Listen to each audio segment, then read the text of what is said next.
was actually thinking of this today because I was listening to the radio and getting very sad about some of the projections of what we're going to see happening in the future, and I just kind of sat with myself. I don't know what else I would be doing. I feel like I was put on this planet to serve others and actually to give back to the earth that's given us so much. To speak to the call of my ancestors, they just gave their lives so that I could be here, getting everything from an education to food and to be able to drive places and do all these things that actually turns out are having an impact on others' ability to thrive.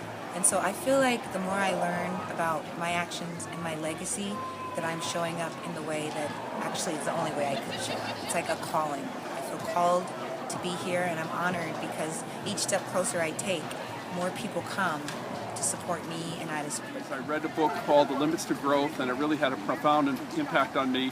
And ever since the early 70s, I've been working to try to move an environmental movement forward. And I think the ultimate goal for the environmental movement is the transition movement. And so I am trying to be the change I want to see in the world and working to help and change everything. Because I feel like I know that if I don't, I can't live with myself and sleep at night. It really is. Transition is so positive. You know, it really does feed your spirit.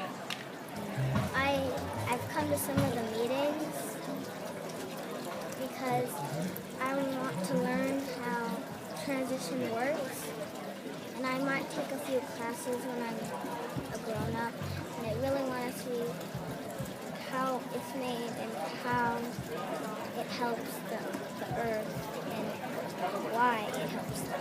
I think it's a way to deal with connecting with people and with the problems that we face in a way that you don't feel despair. You feel that you're doing something that's important and needed, and whether you succeed or not, it feels right to be doing it.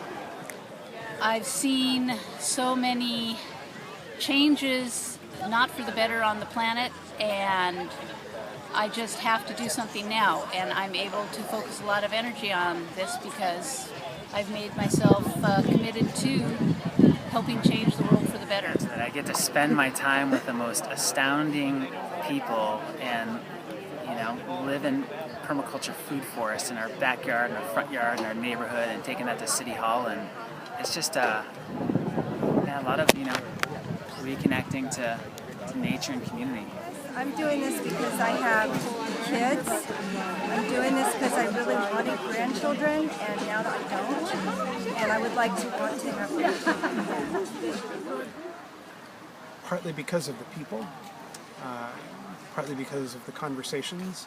I find that it challenges me in so many ways that feel expansive and constructive.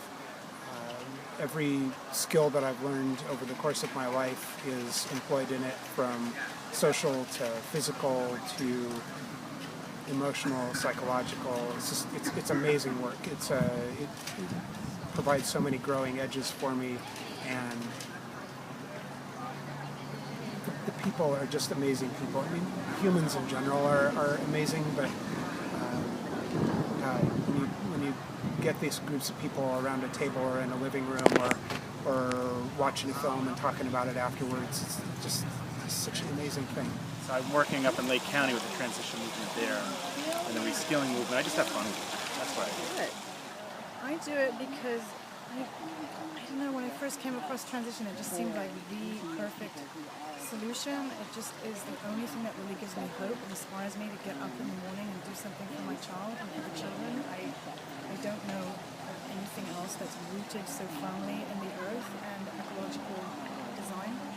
That's why I do it. I do it because I found myself in a state of paralysis and total overwhelm with the confluence of crises that we now find ourselves in. And to me, it gave me, again, a framework to start putting my energy to action in a way that felt meaningful.